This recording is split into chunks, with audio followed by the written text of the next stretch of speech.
Greetings, Cyclopeans! Today I'm going to review occult horror movie A Dark Song. Now there'll be spoilers in here, so be prepared. The plot is that a grieving mother, Sophia Howard, played by Catherine Walker, hires Joseph Solomon, an occult specialist, and he's played by Steve Oram, if I'm saying that correctly, or Oram, to help her contact her dead son, and that's so she can speak to him one more time. To aid in this endeavor, she purchases a house far out in the wilderness where no one goes. And the kicker is that Joseph Solomon here is rather nasty, and this is going to lead to some interesting conflicts later in the story. And we don't find out, at least in the beginning, how the son died, but whatever it was, Sophia clearly feels terrible guilt over it. Now, for starters, I really like the fact that the movie gets right to the point. There's no wasting time in this film. It's like you start and bam, you're right into the movie, okay? And there's a minimalist soundtrack too. I think it's a cello, and it's fantastic. And it's similar to the horror movie House. Remember that one from the 80s? With that da-da-da-da-da-da. I'm not too good at singing, but you kind of get the idea. Every time you heard that cello start with just a few notes, the monster was right around the corner. You're like, oh, here we go. And another thing that's really cool about this one too is that you're seeing something that you're seeing a lot today with directors of horror movies. They're using incredible dark scenic imagery, and the imagery is really great. This one, I think, was filmed in Wales. It was supposed to take place in Wales, and I think they actually did film it there. I'm not entirely sure, but in that region, and it's really cool looking. A lot of clouds, a lot of mountains, a lot of really desolate landscapes to really give you that feeling of like emptiness as you're getting more and more into the movie. What's also interesting in this movie is that unlike so many others about the occult and beings from beyond, this treats contacting them as a serious undertaking, okay? Under the guidance of Joseph, the two literally are going to seal themselves into a house to begin a series of months-long, repetitive, terrible rituals in order to contact her dead son. Now, there's one cool scene here where, about to barricade the house within a circle of salt, Joseph warns Sophia that once the protective circle is complete, they can't back out. He's got the salt all the way around the house except for one tiny 2-foot spot that's open, and he's looking at her and he's like, "Are you sure you want to do this? You sure you want to do this?" And she's like, "Yup." Bang, he closes it up and like, "Oh, here we go," That's kind of cool. Then the ritual begins, and it's really nasty. It's going to be really nasty ritual, starting with both a psychological and physical cleansing. They got to prepare themselves to go through all this, okay? And you can't just sit down and start casting spells. You got to go through this long, prep process. And while this goes on, Joseph leads Sophia through all these prepared rooms, and each one has a different purpose, which he explains in vivid detail. And this is really interesting. And a good deal of time is spent explaining what Joseph is doing to protect and prepare themselves for the big encounter, and that makes the movie more realistic. So I like that part. Note, though, that this also makes the movie kind of slow moving, but it's done for effect, and that's to build a point. Okay, you're building and building and building to something coming.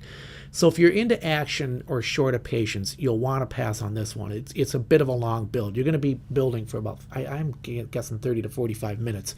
Okay, so it's a good build, though. I enjoyed it. And now, as they progress into darker and creepier rituals, the rituals get more and more intense. You begin to wonder, though, if perhaps Joseph is just leading Sophia along for a darker purpose, except that things are starting to happen. Small things at first, like creepy noises and small objects appearing, or is she just crazy because an earlier meeting between Sophia and her sister brought up the fact that at one point Sophia was institutionalized, okay?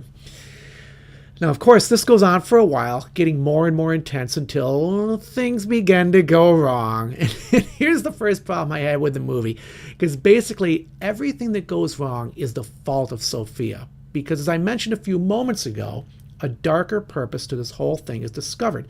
And what it is, Joseph had told Sophia she had to be absolutely honest with him as to why she wanted to contact her son or guardian angel or beings from beyond. And now we discover that the twist and the dishonesty is not coming from Joseph, who you get the sense that it's going to be him the whole time, because he's, like I said it way earlier, he was nasty. He's kind of a jerk. But it's coming from Sophia, who's actually who actually confesses to Joseph that she's seeking vengeance for her son, who she now explains was kidnapped and murdered with the kidnappers never found. And because of this, the ritual has to take a new turn, with Joseph throwing a fit and explaining to her again that they're stuck now because they're way too far in to back out. Remember, folks, at this point, they're like halfway in. They're like months in through a series of rituals and spells. So basically, they have no escape until, as Joseph puts it, they reach the end. Okay? Now, throughout the movie, he's a sneaky, selfish character who does some really kind of nasty stuff to Sophia, but he's almost always honest with her, and he always has a reason, which is the continuation of the ritual. And see, he seems to understand more than her that you can't mess with this thing. Once you're in, the door's shut behind you, you're stuck until you get to the end. She's kind of like always, seems like she's always trying to push the envelope on this thing. Oddly, though, we never really find out what it is that's driving Joseph to do this ritual. He kind of explains that like he wants to fade away from the world or something like that, but here the movie kind of drifts off like back to the conflict building between the two of them. So, in other words, Sophia's deception was the beginning of some problems I had with this film, because I expected Sophia to be the hero here. And in short, she's kind of weak, and Joseph's strong. So you got a strong and a weak character here. And as the story progresses, Sophia's weakness and selfishness winds up really messing things up and ultimately getting Joseph killed. And in the end, Sophia, having caused Joseph's death, decides to try to flee the house, which means going past the safety of the magic circle they've built. And this brings even more disaster as she's forced, for a reason which I didn't understand or they didn't explain, I'm not sure. She has to go back to the house only to find out that Joseph, who she thought was dead, was alive, but is certainly dead now. Worse, now trapped in the house and seemingly decided upon finishing this ritual no matter what happens, she witnesses firsthand his damnation. Pretty creepy. Again, for some reason, Sophia had decided to remain in the house even after this whole thing. She goes back to the house and just say, well, I'm going to stick it out here. And now things are like on overdrive. Okay, there's really nasty stuff going on in this house. And she decides she's going to stay here. And now she finds herself under attack by malevolent spirits, intent on, looks like what I thought, they were going to try to drag her into hell. And it seemed like they actually did, or it's the basement. I'm not sure which one. I was never really sure of that because it seemed to be one and the same. But at the last moment, though, she suddenly breaks free and is aided in her escape by her guardian angel, who she finally meets and who grants her request. Okay. So I found this ending interesting but unbelievable, because Sophia and Joseph would certainly have been damned the moment they started this dangerous project. Now, overall, though, I like the Dark Song because of the generally interesting storyline and the buildup of the psychological and horrific tension of these two people who really don't like each other, and being stuck with each other in the same house for months. And get this is a master-pupil relationship. So right in the beginning, Joseph says, he goes, she hires him, she pays him a lot of money, but he goes, I basically know what I'm doing. I'm the guy you need to rely on. You need to do exactly what I say and don't ask me any questions, and this is what you better expect, and it's going to be nasty. And she's kind of like, oh, okay, and they don't get along, and one has to learn from the other, and they can't escape. So it's pretty intense.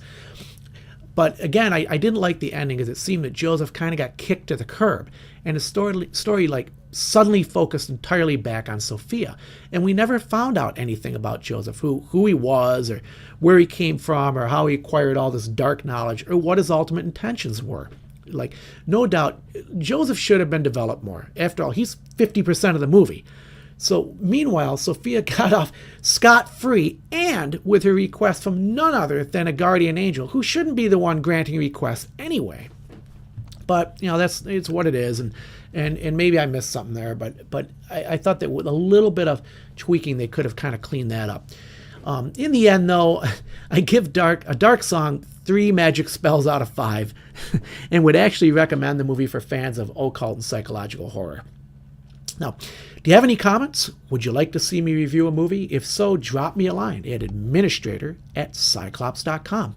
I want to thank you for listening to the podcast, and I want to take a quick moment to let you know about the expanding Sci-Clops empire and how you can support it. We're on Minds.com, Minds.com, Pinterest, Facebook, Twitter, Instagram, and of course the website at sci-clops.com. We have a new store. There's a new store with some cool low-priced t-shirts and stickers and stuff. Be sure to stop by and give them a look. I'm sorry they're only available in the U.S. at this time until I can figure out a cheaper way to ship them out of the country. And finally, if you got a buck or two to spare, you can support us via our PayPal link on the homepage. I want to thank you again for listening to the podcast. We'll have another up shortly. And you keep the geek and have a great week.